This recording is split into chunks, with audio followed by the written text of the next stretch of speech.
8, 7, 6, 5, 4, 3, 2, 1.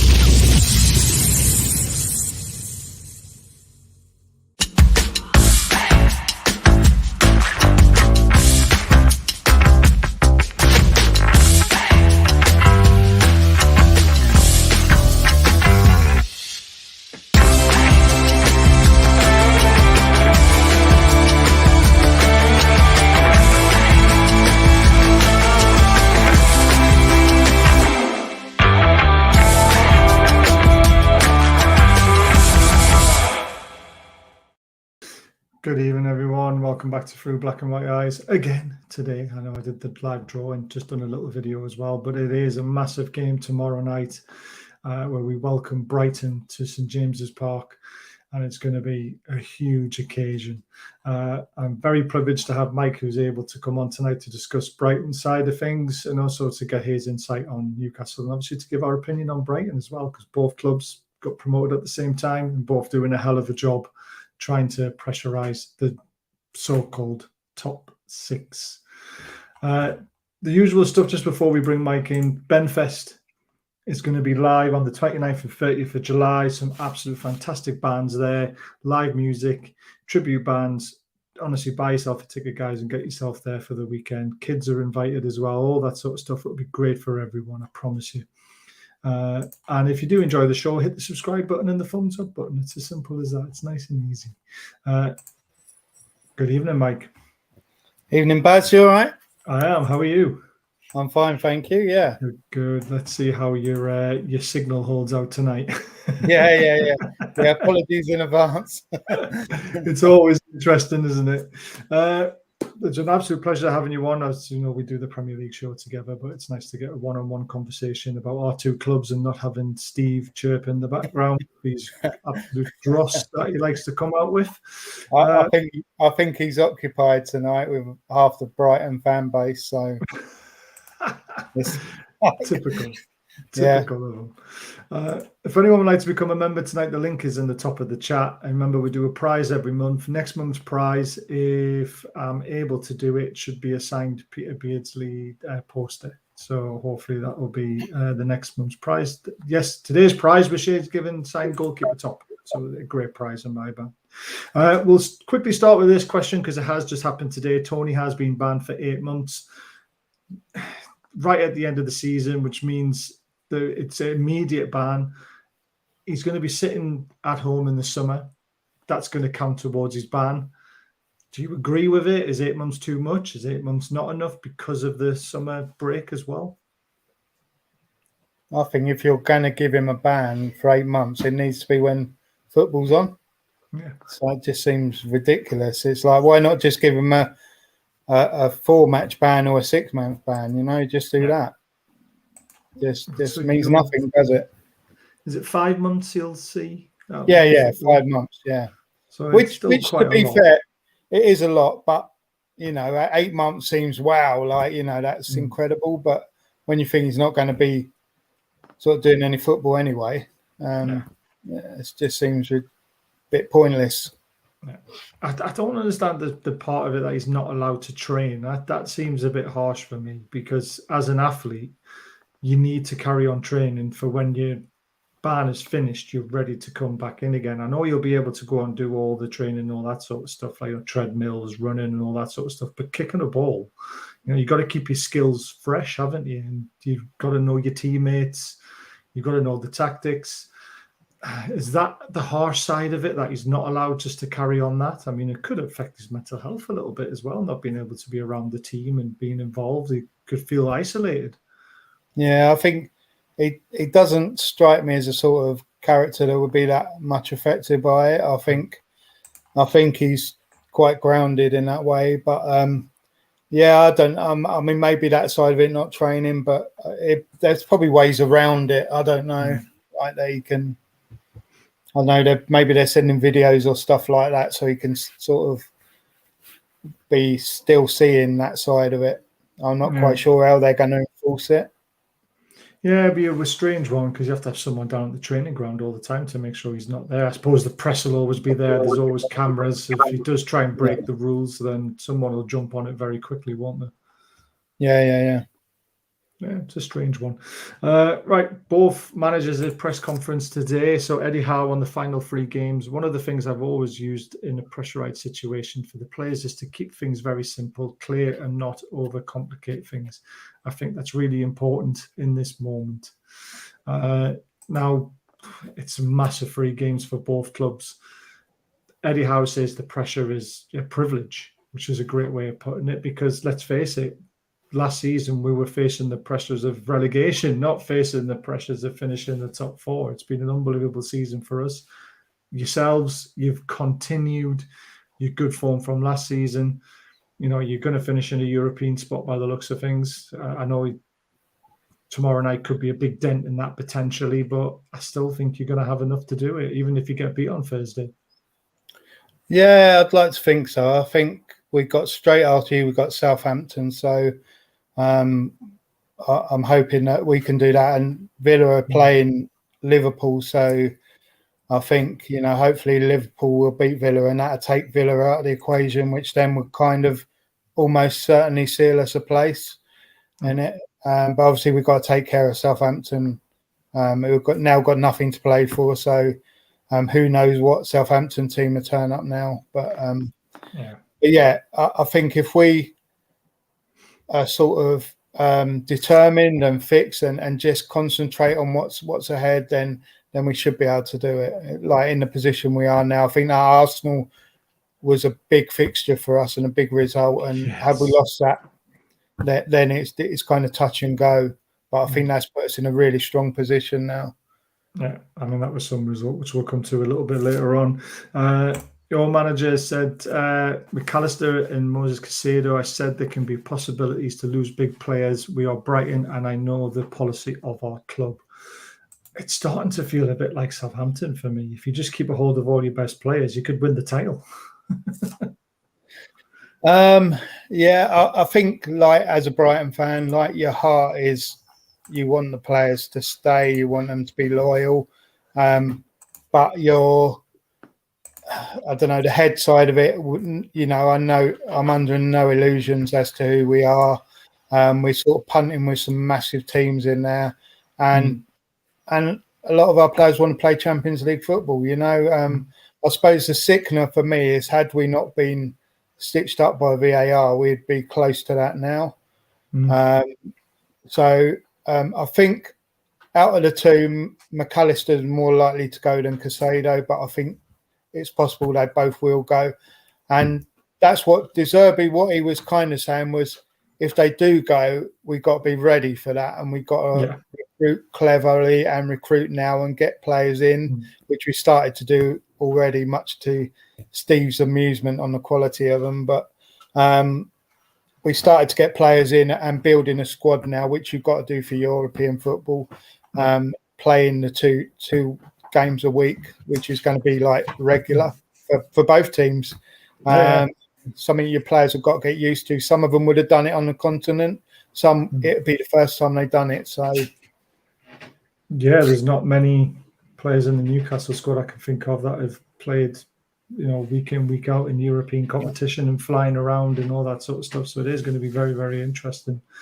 The James Milner one is a bit of a strange signing for me. I mean, it must be a 1-year deal, or they've been giving them 2 years, and that's how they persuaded them to come.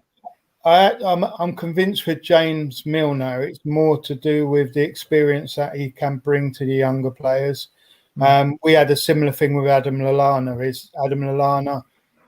Even when he's not playing, he's in the dressing room, he's around the team, he's talking to younger players. He mentored Enciso is now flying.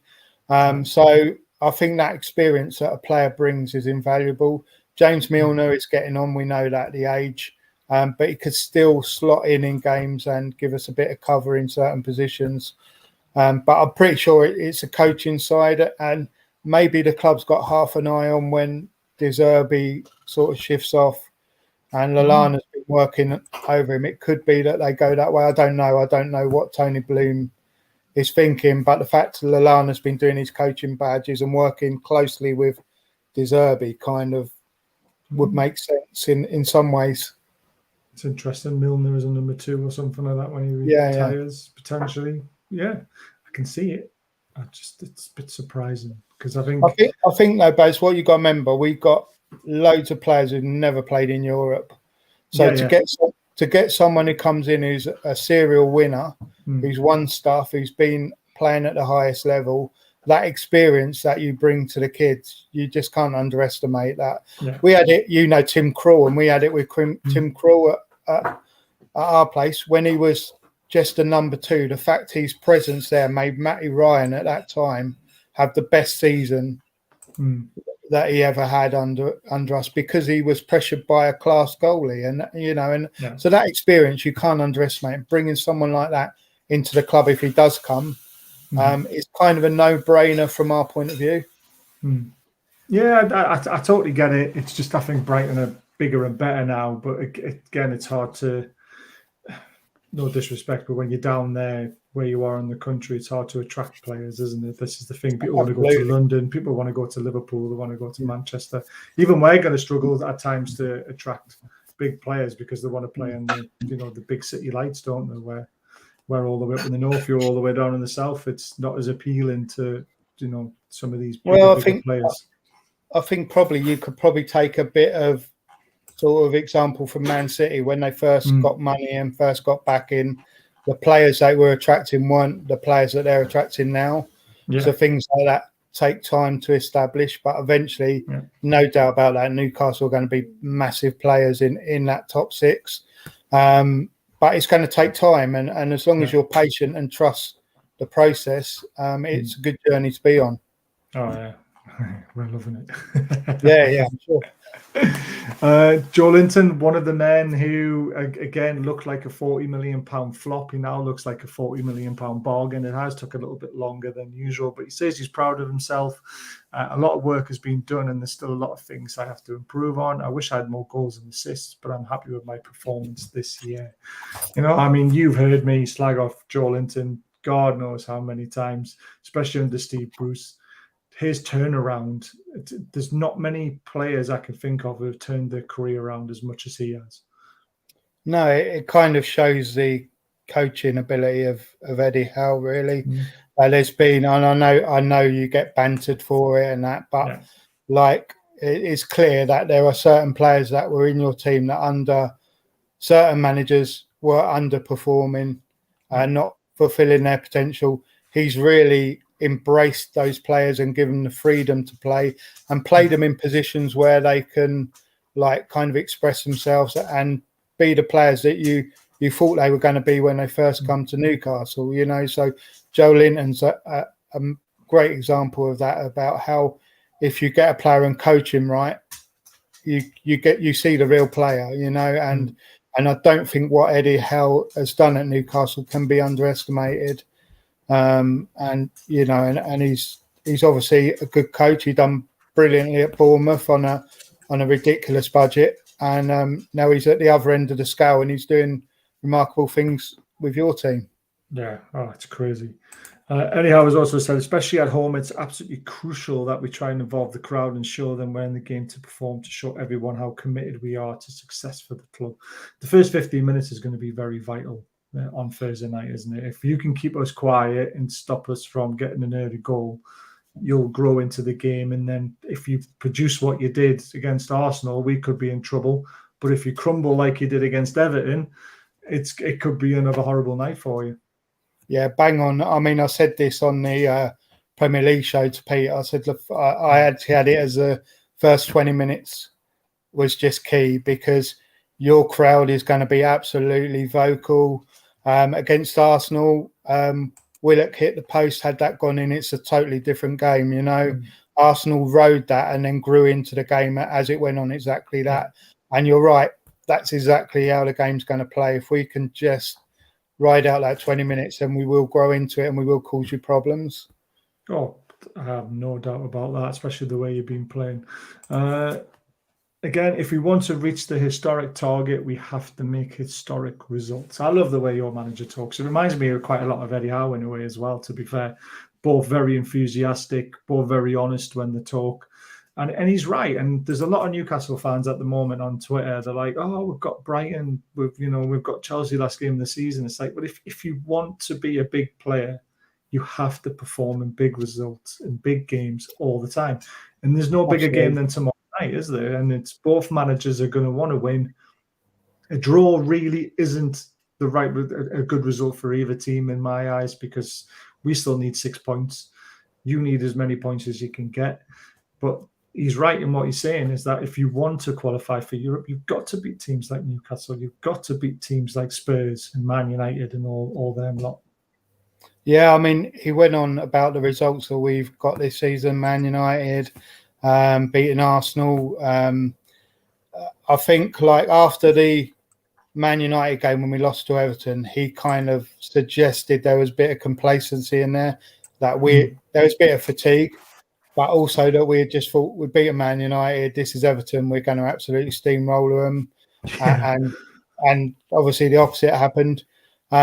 He said on Sunday that basically if we beat Arsenal, but if we go and lose to Newcastle, the Arsenal game means very little. And I think Eddie Howe will kind of say the same thing to you guys. If you beat us and lose the next week, it kind of means very little, so you want to keep that momentum going. Historical results are, I think, where we're heading as a club. We've never been this high. We've certainly not been playing like this, like we have been this season, and it's an adventure, and it's something that we're just not used to. But like you, we're loving it, and it's going to be a real. It's either going to be a real humding or it's going to be very cagey. I haven't decided yet. I remember the game we played last year at St.James Park, where I think it was 2-1. We went 2-0 up, and we went 2-0 quite early.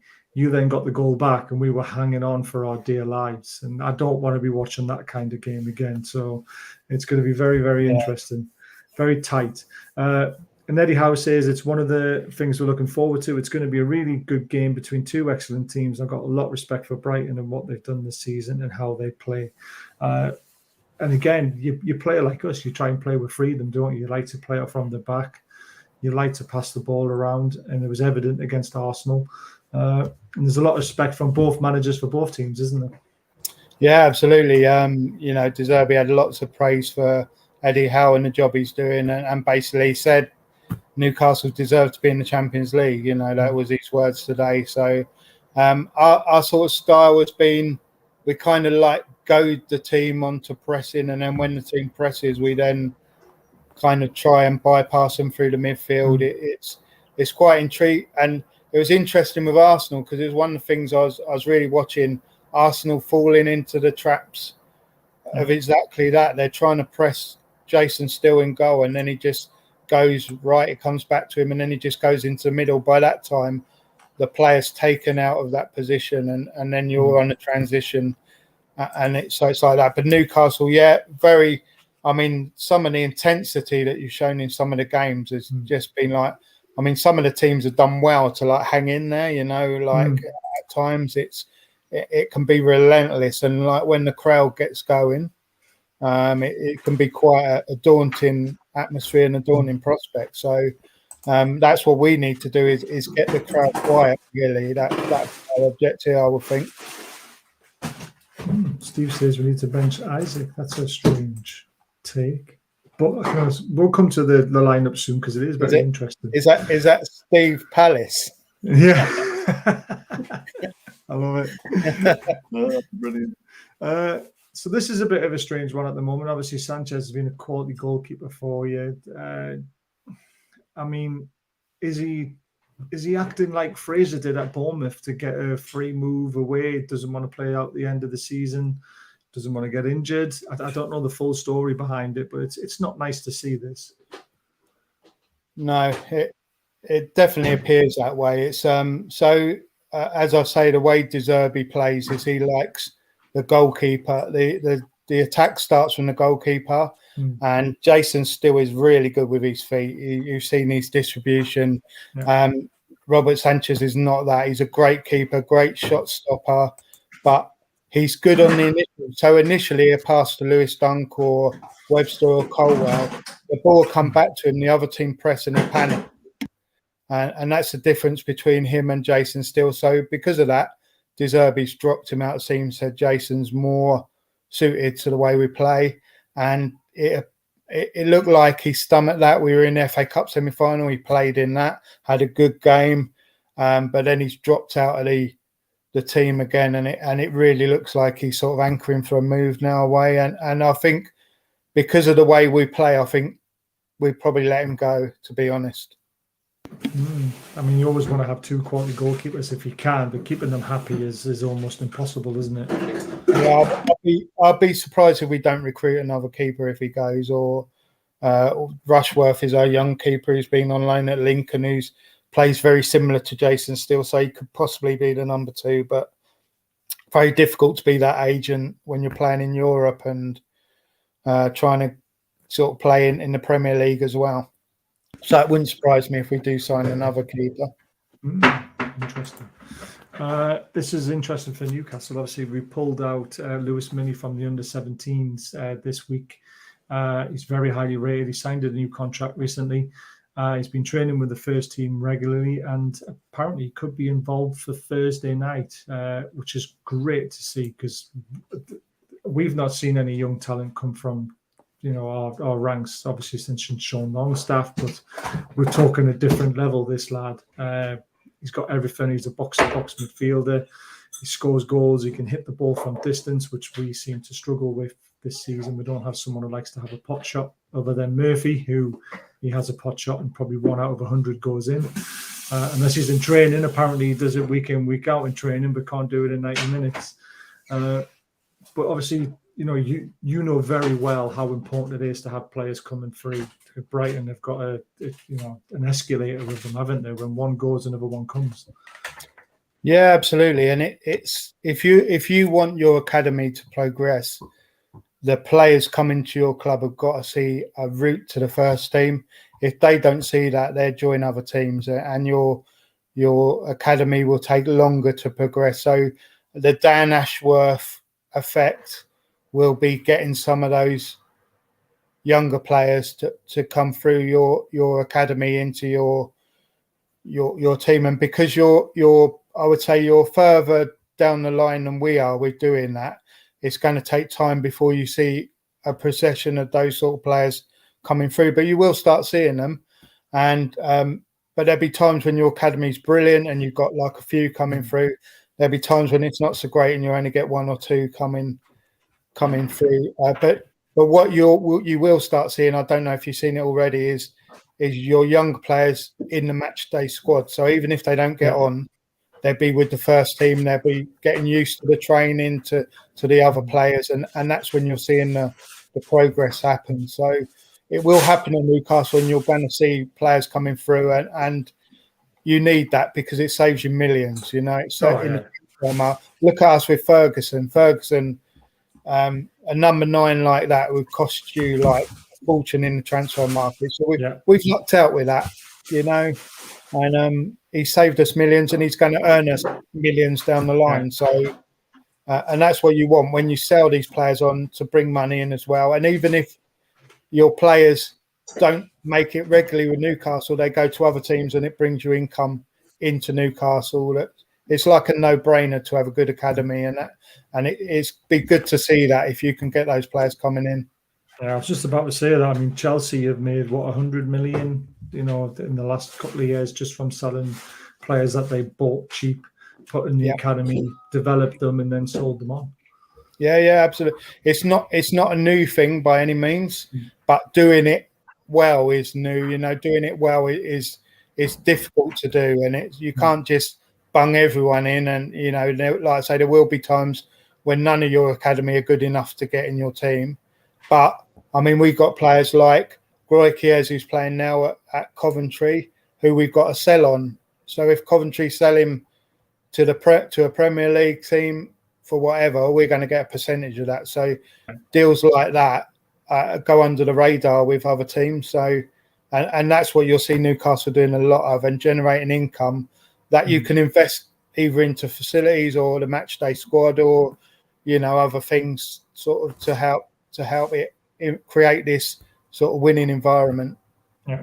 Just to let you know, City have scored, and I think it was Kevin De Bruyne with a beautiful pass and great run from Bernardo Silva. He's given the keeper the eyes and he smashed it in the near corner. It was a great goal, and that puts them 1-0 up.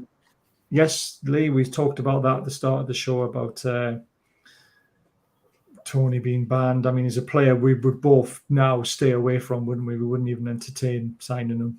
Oh, yeah, no. I mean, for one, he would have cost too much money for what he is, and with baggage like that, you're not going to. Clubs now like us and you will look into backgrounds of players and definitely not. We'll stay away from him. He will, wide berth.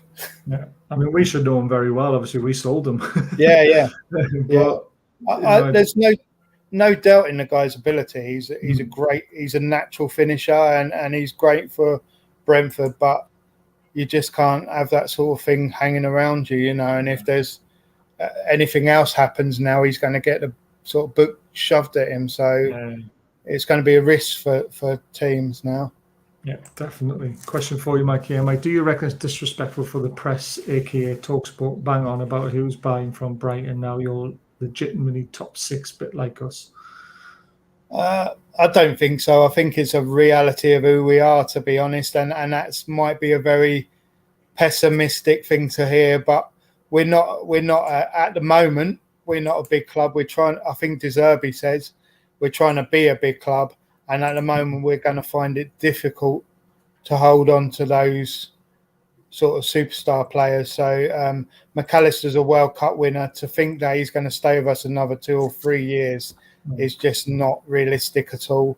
You think another season, wouldn't he? I mean, he's only just broke through this year, really. But I guess from his point of view, it's a short career. He's like in his mid-20s. Players that they look like, listen, it's a football career is not that long, and they want to win stuff and they want to play in Champions League regularly, and you can understand it. It is hard when you're the club who's on the receiving end. I'm sure Southampton would say the same. But it's how you deal with that and going on, and we have seem to have found a formula to get over that and get past that. And so I think Jason Steele, I don't know whether you heard the Monday Night Club, which is on the radio. Jason Steele was interviewed and he said, believe me, there are others waiting to come through. He goes, within 30 seconds they're on the training and you're like, wow, this guy can play. So there are people already waiting to come in and step in to the club.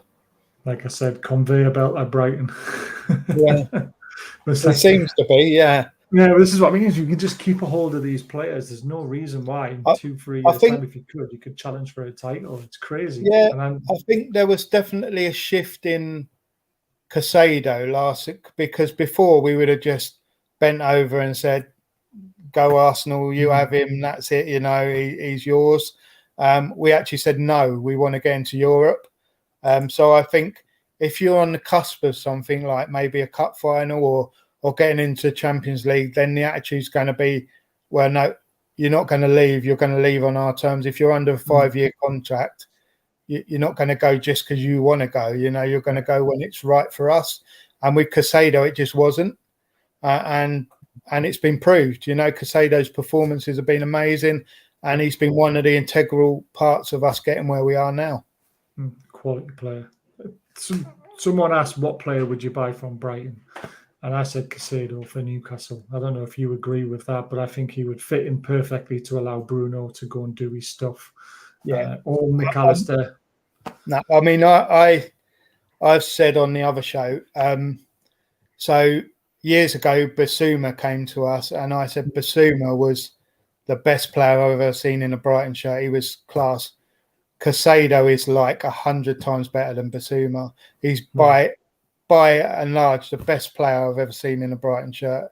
He's just, there's been no let off in his performances. He could have quite easily just thrown his dolly out of the pram as other players had done when he didn't get his move. But no, he just knuckled down. They gave him the first week off just for his head, but after that, you wouldn't have thought that anything had happened. His performances are 8 out of 10 nearly every week. He's just so good, and hopefully from our point of view, you'll see that tomorrow.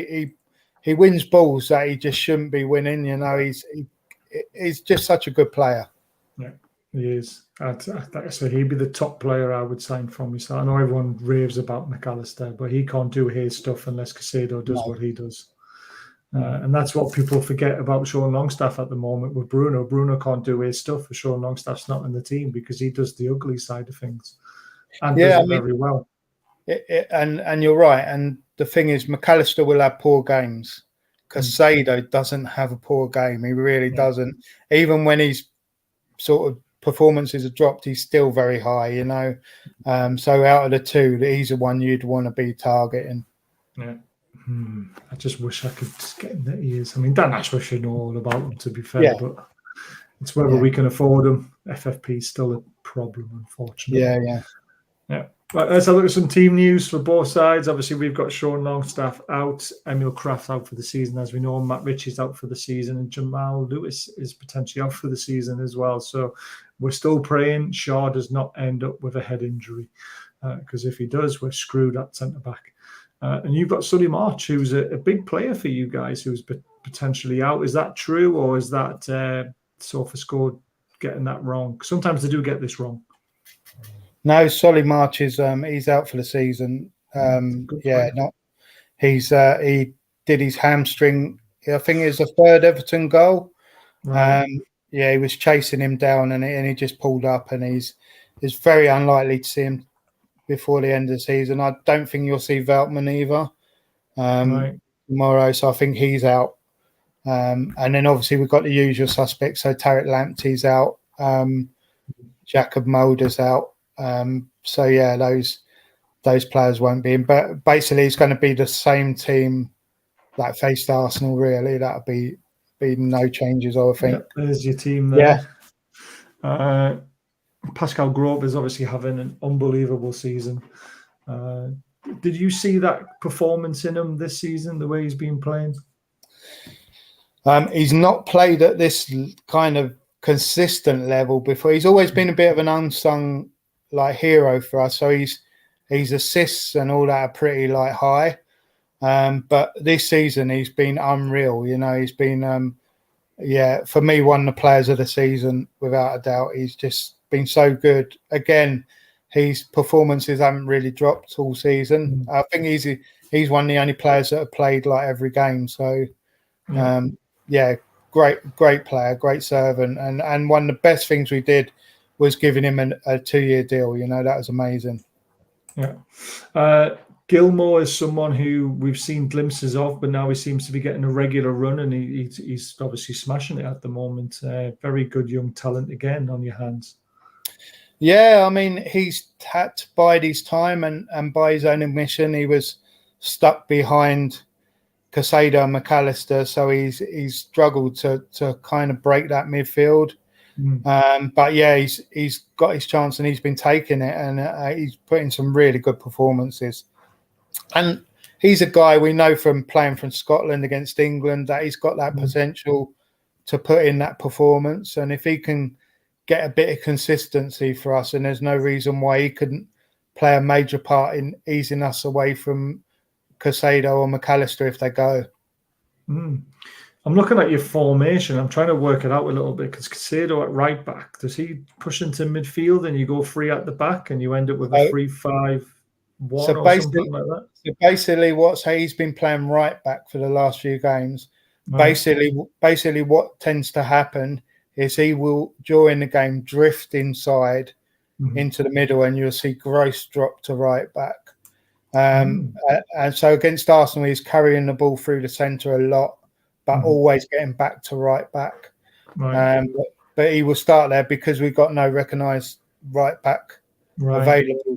So it's unfortunate. Veltman might be on the bench, but he definitely won't start.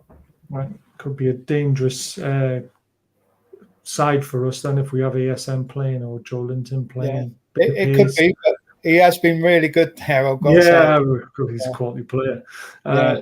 There's another player in that team who I really do like is Mimitoma. A lot of people say he's very frustrating to watch at times, but the guy seems to. I mean, he does things to defenders that don't seem normal at times. Yeah. If you saw him against Arsenal with Ben White, and I know Ben White's not a recognised fullback, but I mean, he can just go from a stand to a full sprint in a really small, compact space, and that's what he's really good at. His stats aren't the best for dribbling because he tends to lay off the ball rather than go around 4 or 5 people. But that initial fullback, he will go around and get the ball into the box, which he did on a couple of times on Sunday. But yeah, very exciting player to watch.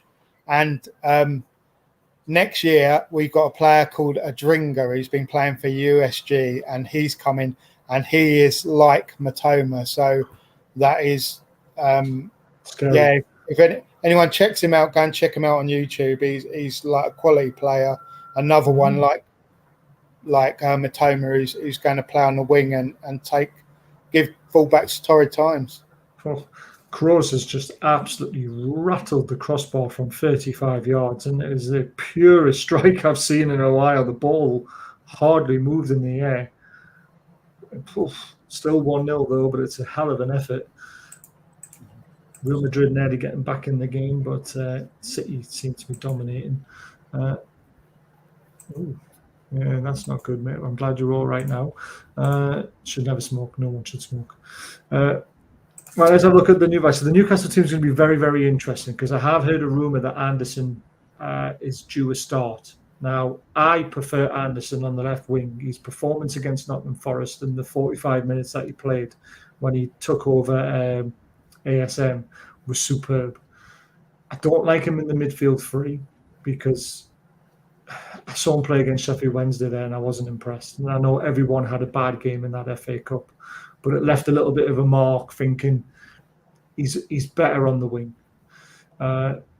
That's the only change I would put. Obviously, Wilson as well, I would drop to the bench. Now, Wilson has been in fine form, but most of his goals have come from the bench when teams have got tired, who've worn them down, and Wilson's come on and punished them with his pace, and he's excellent finishing.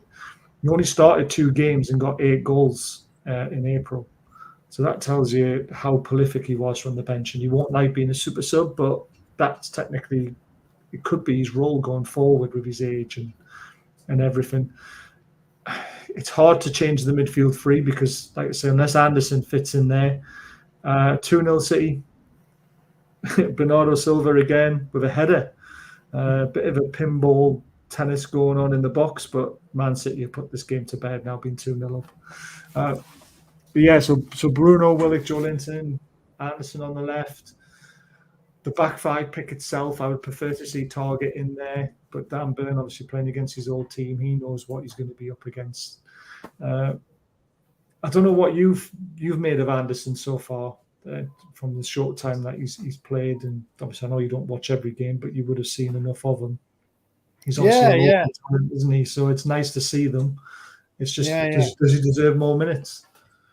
I mean, you would know more about that than me, but I mean, he does look like he's got a bit of quality about him, and playing in that advanced position, like you say, it could cause us problems. So he's definitely one to watch, and if he plays on that side against Casado, it's going to be really interesting. It is, yeah. I mean, and he's got a lot of bite about him as well. He's not someone who'll shy out of a challenge. That's why people think he can play in the midfield three, because he is willing to tackle as well. He's not a soft lad.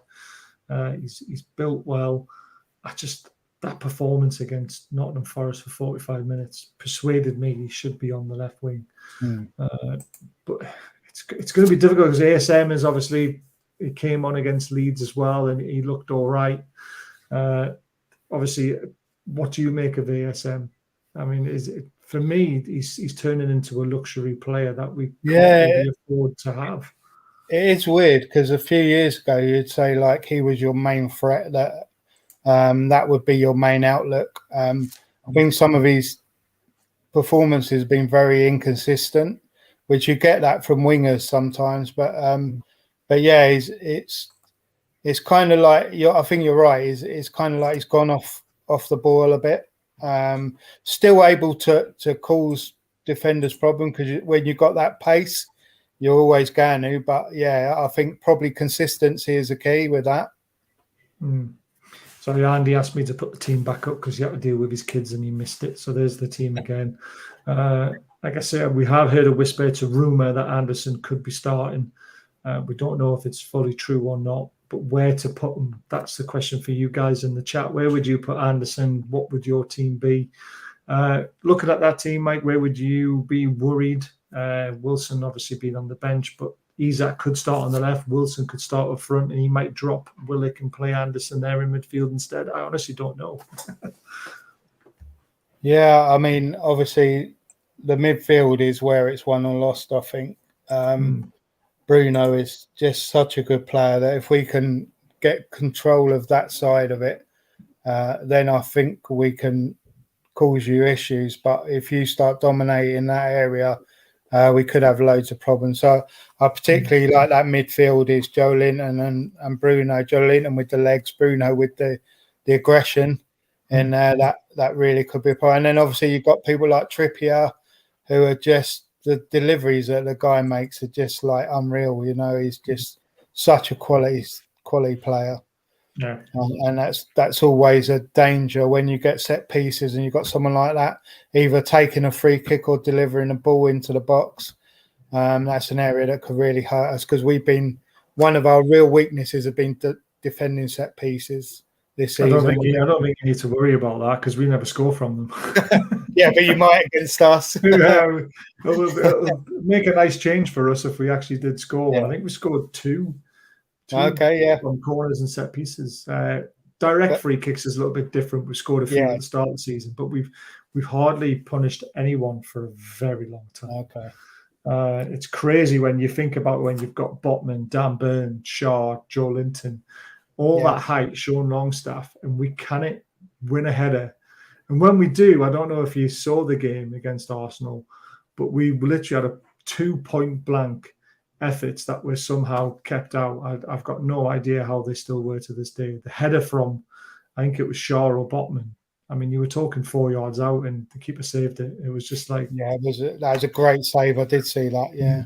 Yeah, it was that's just our luck from corners and free kicks, though. You know, we put a ball in like that, we finally get a head on it, and then we've got a keeper who just decides to be Superman.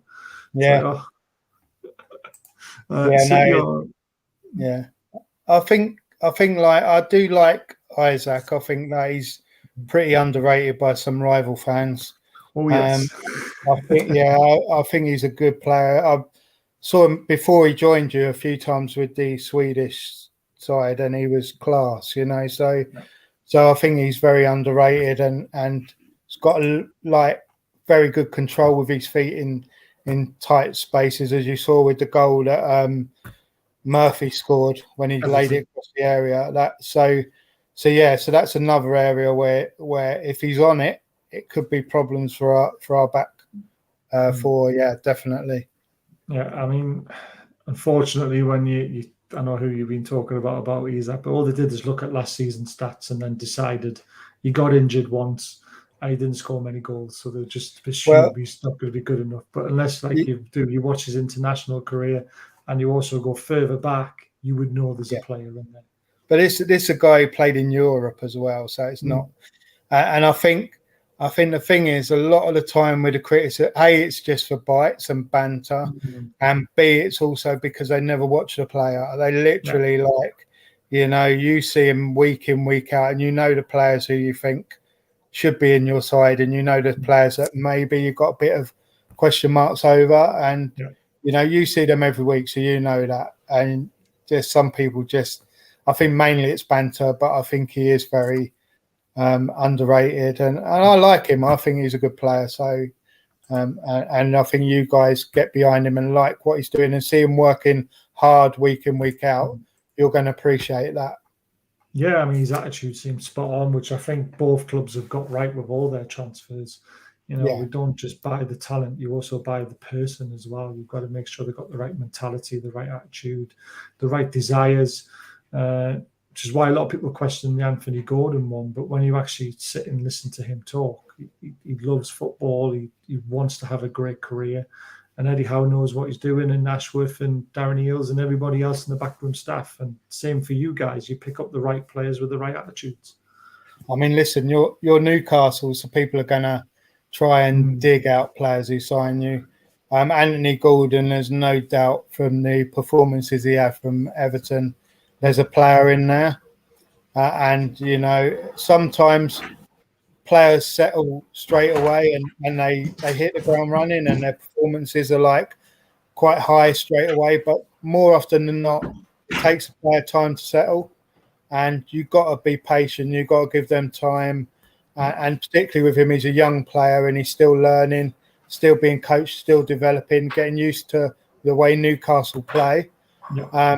But there's no doubt there's a player in there, and there's no reason to believe that he's just going to become a bad player just because he's gone to you guys. You know, I think eventually you'll see the Anthony Gordon that you paid the money for. You know, I think without a doubt he will. And like you say, it's Eddie Howe trusts him. He puts him in, puts him on. So you know, and that's if he trusts him, that's good, should be good enough for your guys. Yeah. I mean, I think he's going to be quality. I was very happy when we signed him. It's all about pace, you know, and he's got the technical ability. I think had he had scored, who was it against again? Was it Southampton? Yeah, Southampton when he got hauled off at half-time. He had 2 great chances. Had he put one of them away, could have been very different. But his time will come.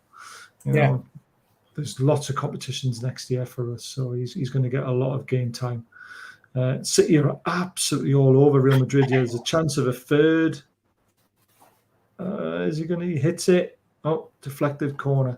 They're absolutely all over them. If Real Madrid go into this half only 2-0 down, they'll thank themselves very, very lucky.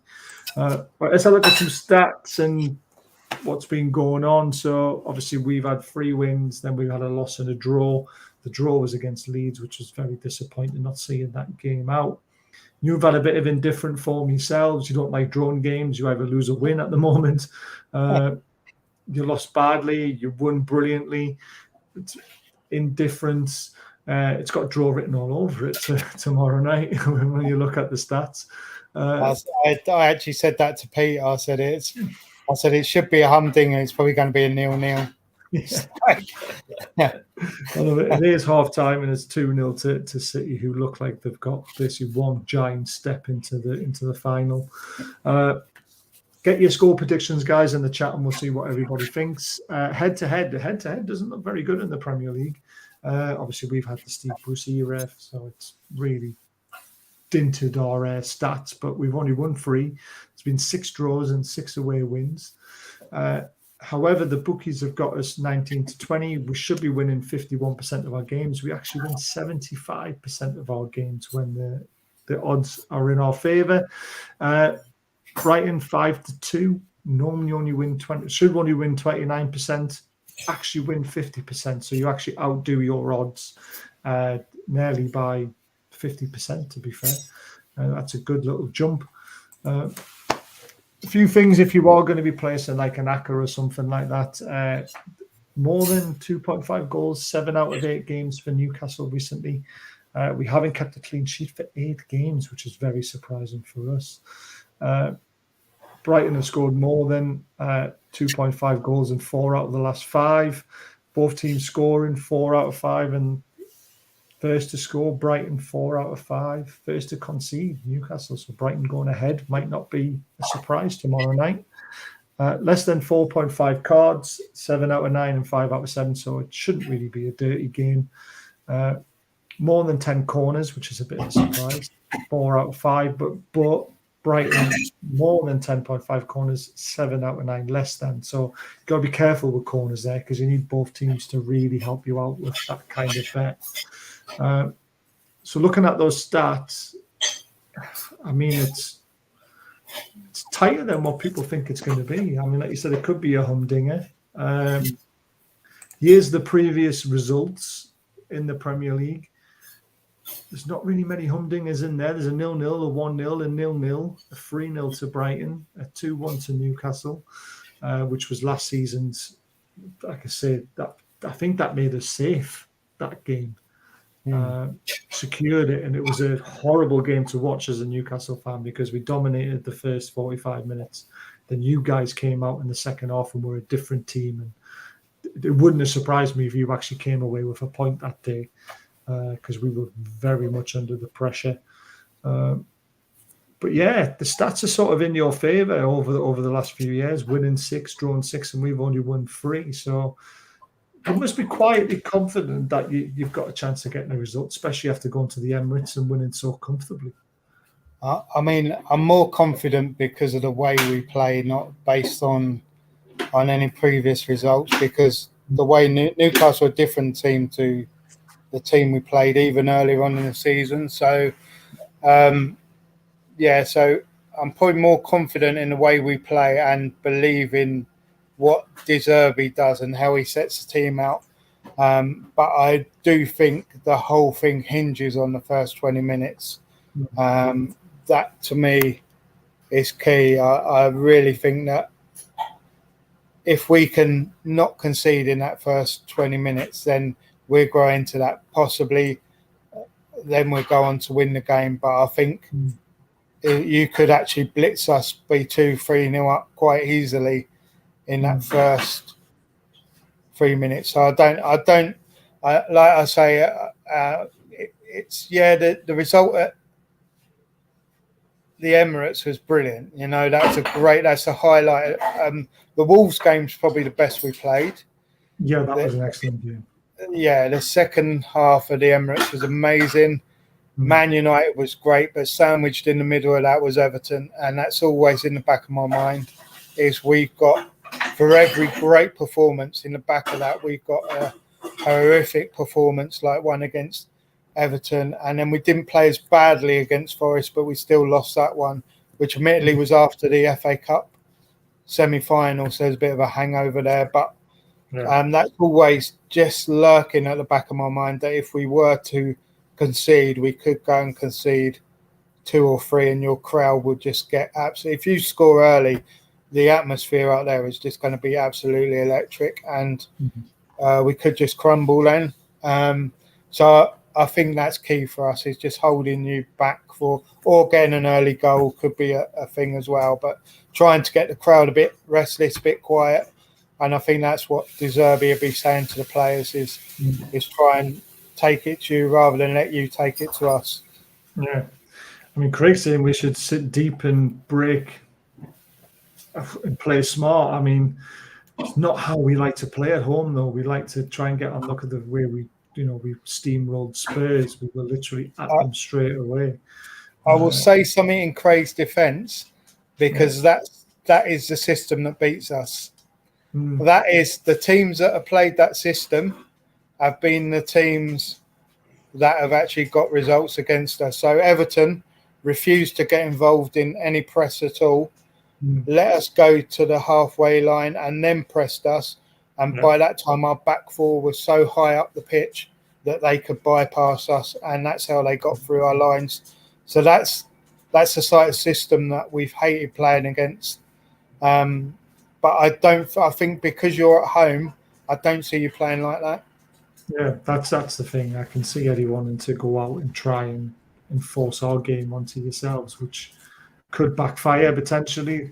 But Craig says, put a seagull behind the goal. Put a Mackem behind the goal, and the Seagulls will be terrified. Obviously, a Mackem shagging the seagull and getting done for it. It's a bit of a strange one, but there we go. I've been watching City as well. Don't you worry. Who cares how we play? It's about winning the game. I agree, Craig. But our manager has a philosophy and he has a way of playing. It's whether he wants to adapt and do that, which, like you mentioned, Mike, it could be for us if we actually sat back and let you have a bit more of the ball. And because, like you say, it's what you do with the ball, not how much you have of it at times. You can have 95% of the possession, but if the ball doesn't cross the line and you score goals, that 5% you've got it, you could score 3 and win a game. Yeah, I mean, we totally dominated possession against Man City at the Etihad, but they just totally suckered us with some great play. So it can be just like that does you. So, but I'm just saying that tactic has been the tactic that draws us in and beats us. Like it's more than once this season. And we have got a good record in the lights, as Craig mentions. We've got a great record at home. We've only been beat twice at St.James's Park, I believe. So it's a fortress. It's going to be very, very interesting. Ever seen them Mackham in the Prem? Not for a very long time. 6 in a row now, isn't it? So what's your score prediction going to be, Mike, for tomorrow night? I'm going to say a very cagey game, but I'm going to just say I've got to go with us. I'm going to say 2-1 to us. Obviously, that's you've got to be confident. Yeah, absolutely. But I don't think we're going to hammer you. I think it's not going to be that sort of game. No, I mean, I don't think we're going to hammer you. I think 2-1. Either way, to be fair, could easily happen. It could finish Desmond. I've gone 2-1 because if we want Champions League football, we need to win our next 2 games. I do not want it going down to Chelsea last game of the season, because that would... No, and realistically, you want to be winning your home games. That's what you target through the season. You want to win more of your home games, and you want St James's to be like intimidating, to be a place where teams hate to go, including us, Man City, all those sort of teams. Yeah, absolutely agree. Here's the table, how it looks. Obviously, this is our game in hand. This is one of your games in hand. We've got an 8-point gap between ourselves and 6, which is why I think if we avoid defeat on Thursday, we can't finish any lower than 5th, which is an incredible season for us, even if we don't finish in the Champions League. It would be horrible to let it slip now, but start of the season, if you told me we'd be in this position where we are now, I just would have laughed at you and given you odds of 250 to 1 for us to be in the top 4, because it's absolutely mental. What do you see as your realistic target for the end of the season, Mike? Are you chasing 5th? Because 4th probably just out of reach now. I would say we're chasing 5th, but I'd say realistically 6th is probably where we're going to finish. I'd say momentum's with Liverpool with that position, and I think Liverpool's key is whether you or Man United drop points, and if they beat Villa, because they're playing Villa, and that's not an easy game for them. It's a tough game.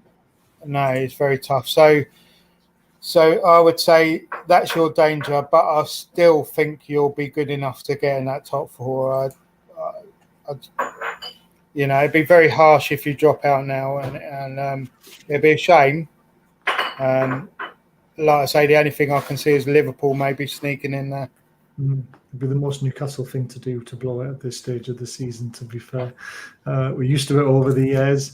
But I keep saying to everyone, as long as we keep matching Man United's results, we can't be caught, because there's no way they're getting a 22-goal difference. Do you know what, though, Baz? As disappointing as it might be if you do drop out, you've got to look at it. This is a platform. This is this is a foundation for what's going to come, and you're going to be consistently competing for this top 6, and you're going to end up in the Champions League more times than you're not. So look on it like that. Yes, it will be gutting if you drop out. Initially, you're going to be absolutely like Arsenal, like bottling the title, as people say. But they're just Man City have just been superior. Yes, and a bit of both, to be honest. They were 8 points clear. Man City are relentless, but your players are going to be looking at that and thinking, we're 8 points clear. How did we lose that? So part of that. But yes, no, don't get me wrong. A massive, amazing season for Arsenal, and it's important now what they do in the summer for them, because otherwise they're going to be left behind potentially with other teams. But this for you guys is a foundation for what's to come. So whatever happens, this is what's to come. What's going to go on, and the regular European football, you know, and it might pinch in the first years. You might be there and thereabouts, but you're going to get there, and you're going to be in that top four regularly, you know. And you'll do it sensibly. You won't do it like some of the other teams where they're chucking. Some of the other teams, Chelsea, are bunging millions. Who are they? Yeah. So you know, there's a proper way of doing it, and you're doing it the proper way, and that's building a foundation that will last, and not a foundation that's there just for one season and then gone the next. Exactly. We're gonna do it. Sorry, we're doing it. We're finishing top four. I've decided. God, but yeah, thanks, Mike, for coming on. It's been an absolute pleasure as always. My pleasure, mate. Yeah, I loved it. No watch along tomorrow because I'm actually going to the game. I actually got a ticket. Like, yes, last minute job. But I'll be back on either Saturday or Sunday for the review. And also we got a look ahead to Monday night because we're playing Leicester. Good luck for the rest of the season, man. It's only 3 more games, but I hope you get 5th. I just want to see Liverpool drop to 6. I want to see Man United drop out the top 4. I don't. That would be class. That'd be fucking brilliant, wouldn't it? That would. I love it. Hopefully we'll speak soon as we always do. Thanks for tuning in, everyone who's contributed in the chat. It's been amazing, and we'll see you again very soon. Take care till then. Yeah, good luck for the rest of the season, guys. Thanks, pal.